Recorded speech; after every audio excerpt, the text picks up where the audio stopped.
ये वीडियो उन स्टूडेंट के लिए जिन्हें मैथ्स या फिजिक्स में काफी डिफिकल्टी व बोरियत फील होती है और वे सही तरीके से मैथ्स फिजिक्स को नहीं पढ़ पाते क्योंकि इन सब्जेक्ट को पढ़ने में मन ही नहीं लगता। इस वीडियो में आपको कोई फालतू का ज्ञान नहीं बांटूंगा बल्कि एज ए स्टूडेंट आपको कुछ टिप्स एंड टेक्निक बताऊंगा जो आपकी स्टडी लाइफ में काफी हेल्पफुल होगी।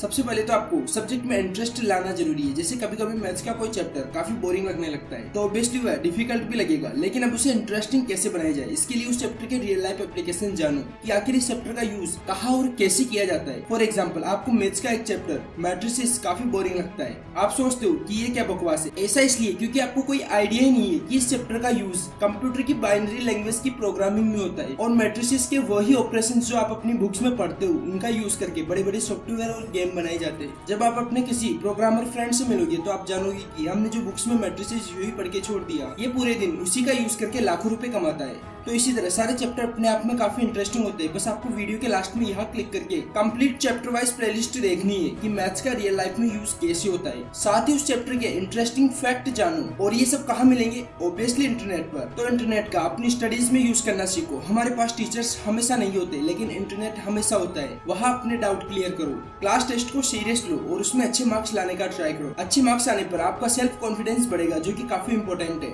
साथ ही टीचर्स की नजर में आप एक ब्रिलियंट स्टूडेंट हो जाते हो और अगली बार आप पर टीचर्स की एक्सपेक्टेशन पर खरा उतरने का प्रेशर बन जाता है और आप अच्छे मार्क्स लाने के लिए मोटिवेट रहते हो।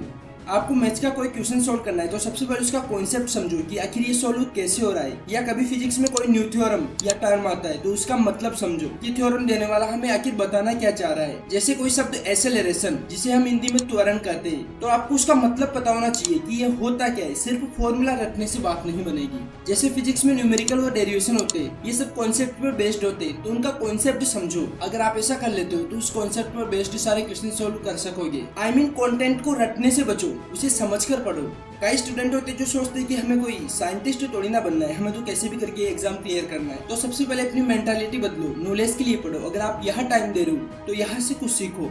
मैथमेटिक्स में प्रैक्टिस काफी मायने रखती है, इसलिए ज्यादा से ज्यादा क्वेश्चन सोल्व करते रहो। इसके मल्टीपल बेनिफिट है। जैसे एग्जाम में रैंडमली कोई क्वेश्चन आ जाए तो आपको वह अजीब व अनदेखा नहीं लगेगा। आप क्वेश्चन सोल्व तो कर ही लोगे बल्कि सबसे जल्दी सोल्व कर पाओगे क्योंकि प्रैक्टिस से आपकी कैलकुलेशन स्पीड भी काफी इंक्रीज होती है। कुछ स्टूडेंट मैथ्स या फिजिक्स के किसी चैप्टर को हार्ड मानकर या उसके कम वेटेज के कारण उसे छोड़ देते, तो ऐसा नहीं करना चाहिए क्योंकि कहीं ना कहीं सारे चैप्टर्स एक दूसरे से इंटरकनेक्टेड होते हैं। तो अगर आप किसी चैप्टर को मिस करते हो तो उसका इफेक्ट अदर चैप्टर्स पर भी देखने मिलता है। तो ये थी मेरी तरफ से आपके लिए कुछ टिप्स एंड टेक्निक्स। बाकी इस चैनल पे मैंने कई टॉपिक्स और टर्म्स को इंटरेस्टिंग वे में एक्सप्लेन किया हुआ है जिन्हें देखकर आप में उनको पढ़ने का इंटरेस्ट क्रिएट होगा। चाहो तो वो सब आप यहाँ देख सकते हो। बाकी ये वीडियो थोड़ा भी अगर आपके लिए हेल्पफुल रहा है तो चैनल को सब्सक्राइब जरूर से कर देना क्योंकि इन फ्यूचर आपको इस चैनल पे ऐसे वीडियोस मिलते रहेंगे।